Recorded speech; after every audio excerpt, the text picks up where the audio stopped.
सन्माननीय व्यासपीठ, आघाडीचे उमेदवार ज्यांचे आत्ताच विचार आपण ऐकले ते शिवराम काळे, अनिल देशमुख, अमरावतीहून या ठिकाणी आलेले हर्षवर्धन देशमुख, व्यासपीठावरचे सगळे मान्यवर आणि सहकारी बंधू भगिनींनो, लोकसभेची निवडणूक ही आता जाहीर झाली, पण ही निवडणूक या देशाच्या आपल्यासारख्या कोट्यवधी लोकांचा घटनेने दिलेला अधिकार तो जतन करण्यासाठी अत्यंत महत्त्वाची निवडणूक आहे.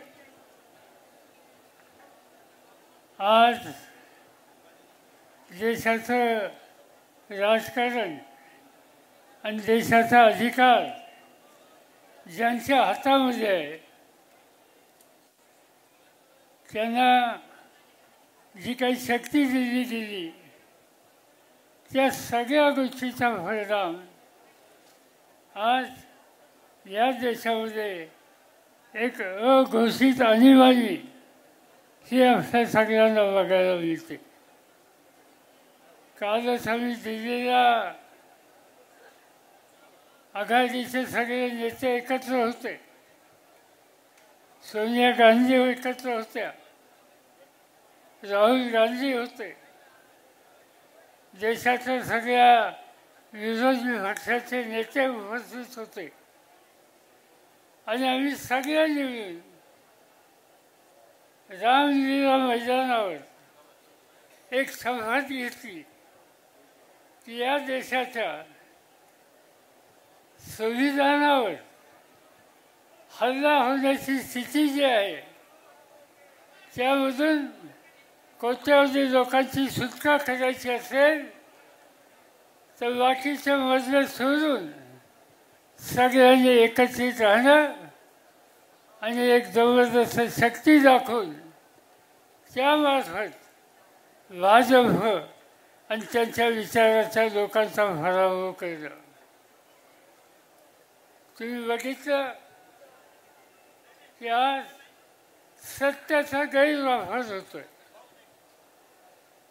विरोधी विचार हा दाबला जातोय. झारखंडसारखं राज्य आदिवासींचं राज्य आणि त्या राज्यामध्ये आदिवासी मुख्यमंत्री केंद्राच्या भूमिकेशी वेगळा विचार मांडणारा मुख्यमंत्री आज त्याला तुरुंगामध्ये टाकला. दिल्ली देशाची राजधानी आणि दिल्लीचं राज्य हे आज आम फाटीकर आहे. त्यांचे नेते अरविंद केजरीवाल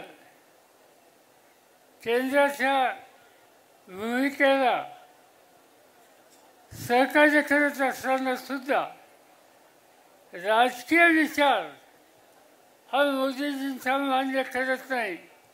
ही भूमिका त्यांनी घेतल्याच्या नंतर आज अरविंद केजरीवाल दिल्लीच्या मुख्यमंत्र्यांना तुरुंगामध्ये टाकलेले आहे.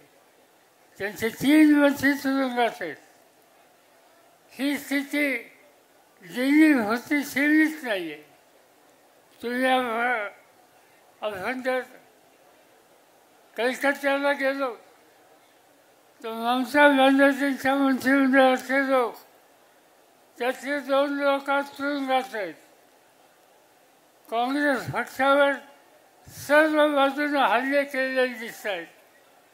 पक्ष चालवण्याच्या संबंधी जी जबाबदारी पक्षाच्या नेतृत्वाची आहे त्यांना पक्ष चालून न देण्याची स्थिती, त्यांची खाती बँकेची गोठून त्यांचा व्यवहार थांबवण्याची भूमिका आज भाजप सरकारने केलेली आहे.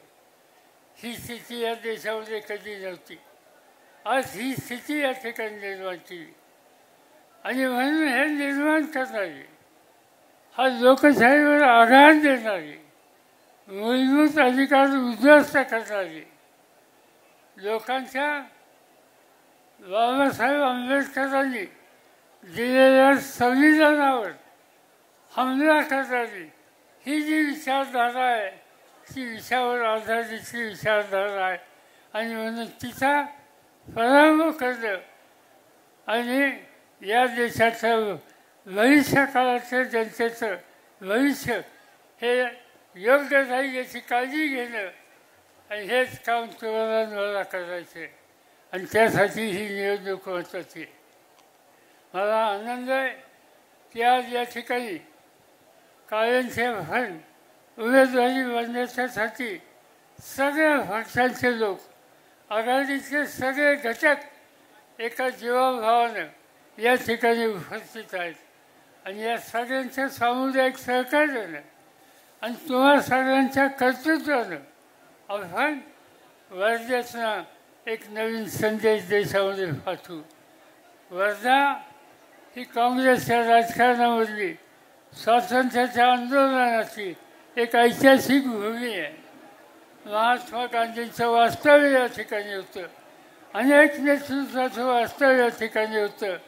त्या वास्तव्यात त्यांनी जो काही संदेश दिला त्या संदेशाचं स्मरण करणं आणि जी काही चुकीची प्रवृत्ती असेल तिचा निषेध करणं हे काम तुम्हाला करायचं आहे आणि त्यासाठी एक कर्तृत्वान जवळपास गेले 15 वर्ष महाराष्ट्राच्या विधानसभेमध्ये ज्यांनी उत्तम काम केलं असा एक जागृत उमेदवार आज आंबेडकरांच्या रूपानं तुम्हा सगळ्यांना दिलं आहे.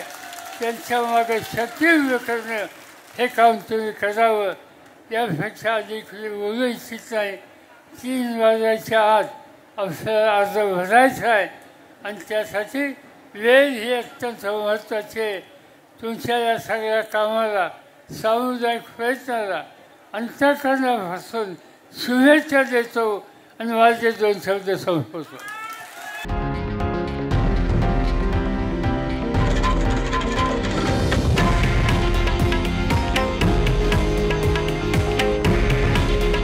हे आहे देशातील नंबर 1 न्यूज नेटवर्क आणि आपण पाहत आहात TV9 मराठी.